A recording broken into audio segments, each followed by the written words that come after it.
Hello guys, welcome back to my YouTube channel. My name is Kaale. I'm a lawyer and I'm also a personal finance educator. I teach people how to invest, what to invest in, and where you can invest. Please like, subscribe, and comment under this video. Love you guys. Bye.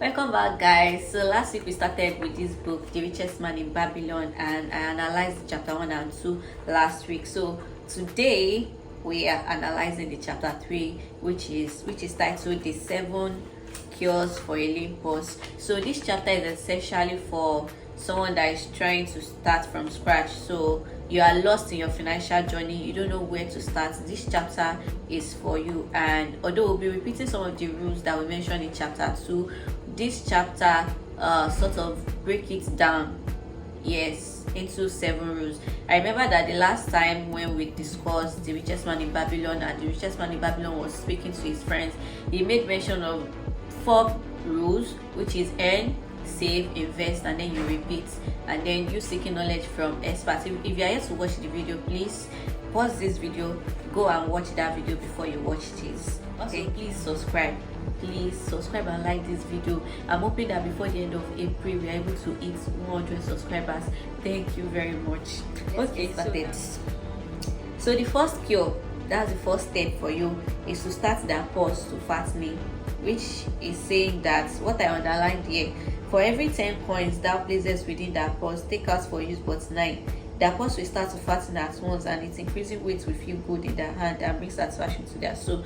So this reiterates what we discussed last week, that for your earnings you are supposed to spend but 1/10 of it. So if you are earning 10,000, 1/10 of 10,000 is 1,000. So you are supposed to pay your bills with 9,000 naira and save that 1,000 naira. So that's the first rule. You have to first increase whatever is in your accounts or your pockets before you can think of what to do with the amounts. So that's the first rule, the first cure according to our card. You have to take out a certain percentage, and the recommended percentage is 1/10. That's 10% of your earnings. So the second cure is to control your expenses. Someone asked our card here, how can a man keep 1/10 of all he earns in his purse when all the coins he earns are not enough for his necessary expenses? And to be honest, this is the reality of most Nigerians. It's so hard to save because the amounts we earn, due to inflation and all that, the amount we earn is insufficient to cover basic necessity, not talk of saving 1/10 of the money. And black tax, some people have a lot of responsibilities, and it's just so difficult for them to save that 1/10. But regardless, I will tell you that it is possible. Tell yourself it is very much possible. If you are earning 100,000, 10% of 100,000 is what? 10,000. After paying your tithe, if you're a Christian, that's like 80k, right? Ask yourself, if you're earning that 80,000, how would you have survived in this economy? That's the question you have to ask yourself. How would you have survived? 1/10 of your income is not denying you of so much privilege, so to say. So ask yourself, you were earning lesser than how much you are earning, how would you have survived? That's how to stay consistent. That's one of the things to tell yourself, to stay consistent with your savings, because frankly, if you don't save, nobody's going to save you. Nobody. And that's the reality of adulthood. So back to the book, this person asks a card that how can they save when the little they earn is insufficient to cover their basic expenses. So now to Akkad's response, Akkad said that confuse not the necessary expenses with their desires. Each of you, together with your good families, have more desires than your earnings can gratify. Essentially, this second rule is saying live within your means. And I know you are saying to yourself that you are living within your means, that how lower can you go? I know that's the reality in Nigeria, with the prices of goods always rising with each day. So now I will say that so I I'm not an early riser, so it's impossible for me to cook and take to work, and I tend to buy food at work. So if I look at my budget and I see that that is taking a lot of my money and it's affecting my savings, I think I'll have to just adjust my lifestyle such that I'll start cooking from the house and taking to the office. So look at your own lifestyle. What is it that is taking your money, and how can you cut down on that? And then one thing, just like I always tell people, if you're earning 10,000, 10% of 10,000 is 1,000 naira. It won't take you anything to save that 1,000 naira. If you are going to buy data, you will find money by all means to buy that data. So treat your savings that way too. Find the money to save every month. The way to go about controlling your expenses is to distinguish between your needs and your wants. Your needs are those things that you cannot do without, especially in a month. As a salary earner, what are those things that are non-negotiables for you? Feeding, you have to feed.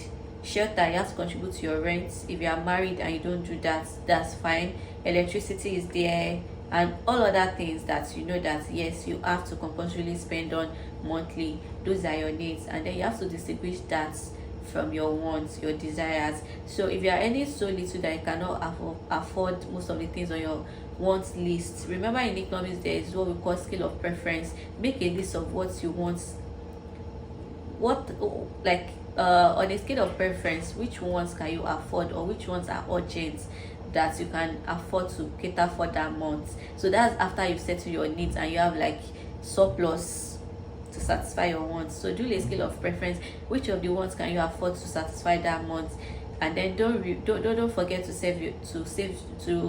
do that after your 1/10 has been remitted to your savings accounts. And by savings account I mean high interest savings accounts, not just your commercial bank accounts. So yes, to the third core cure, make that gold multiply. So after savings, what you need to consider next is investments. So what I underlined here, next we will consider means to put that treasure to labor and to increase. Gold in a purse is gratifying to own and satisfies a miserly soul that but earns nothing.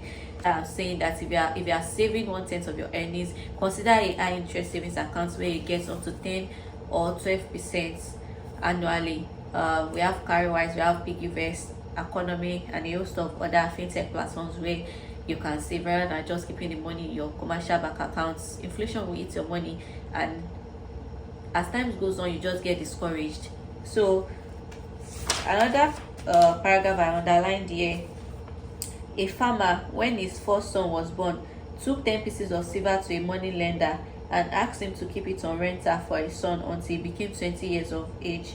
This the money lender did and agreed that the renter should be 1/4 of its value each 4 years. The farmer asked, because this sum he had set aside as belonging to his son, that the renter be added to the principal. Essentially, this was just an analogy. Don't let me bore you with the story. This is just an analogy of how you can invest. So a farmer took how much, 10 pieces of silver, a certain amount, to a money lender and asked the money lender, like, just sort of invest with the money lender. It's like the investment we have now, commercial papers, treasury bills, and all of that. Basically, you are lending money to corporations, to the government, and then in return you get coupons, interest. So that is what Kaale is trying to explain here. So it's not just enough for you to save. When you save, have it at the back of your mind that you are saving to invest.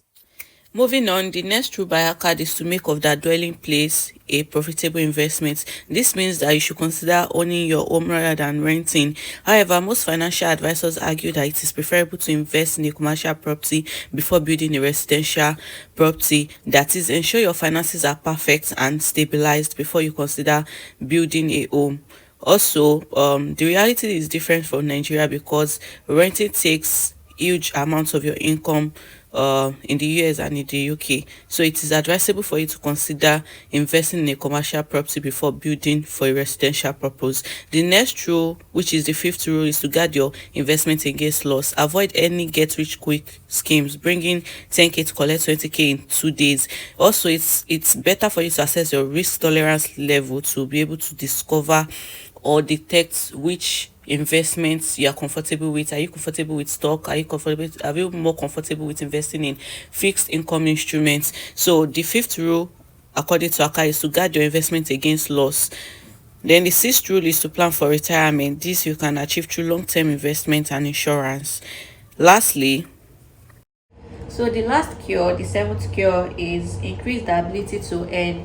So I would have preferred if this cure came after the second cure, which is control your expenses. So I understand what it means to live on a small salary or very little when you have very little to cover your expenses, especially in this economy when you have prices of goods rising each day.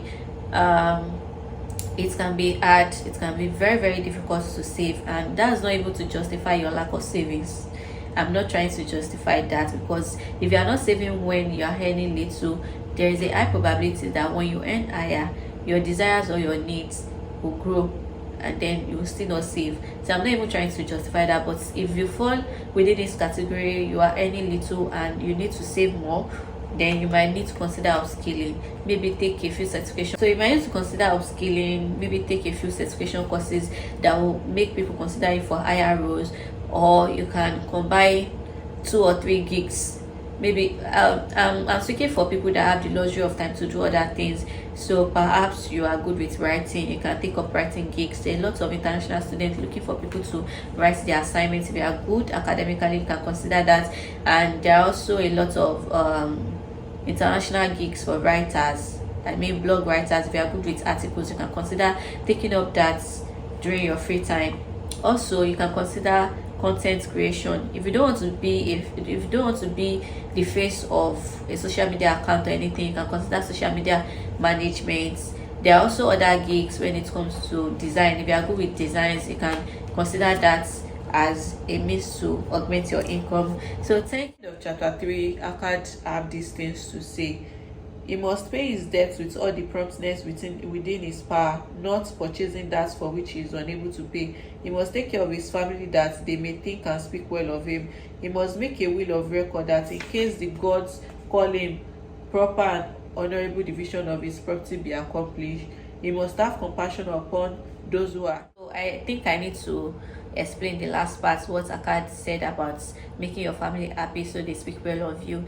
In this part of the world, black tax is very real, and it is what is killing a lot of people's budgets. So I'm not saying you should be wicked, and as much as this sounds very selfish, you have to choose yourself first, because when push comes to shove, you have yourself. Maybe you have an uncle or aunt you can call for help. The dynamics in each person's family is different, but if you must stay consistent on your savings and you earn so little that you cannot afford to pay black tax and also save and be consistent with your investments, you might need to just reconsider.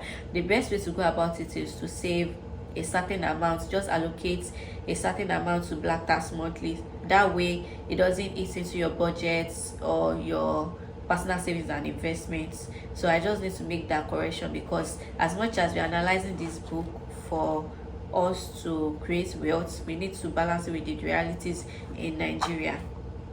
See you in my next video, where we'll be talking about the goddess of good luck.